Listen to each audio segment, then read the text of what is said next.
দামি যৌবন পাওয়ার পরেও, এত দামি যৌবন, কেননা যৌবনের দাম জানে না রেখেই যুবক এখন কিসের থেকে জানি কি হইতে চায়, ভুলে গেলাম আমি।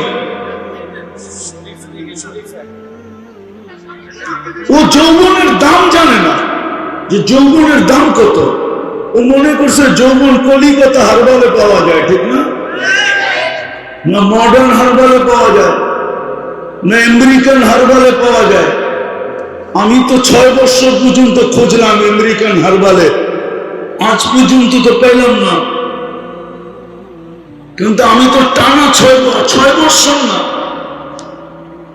16 to 24,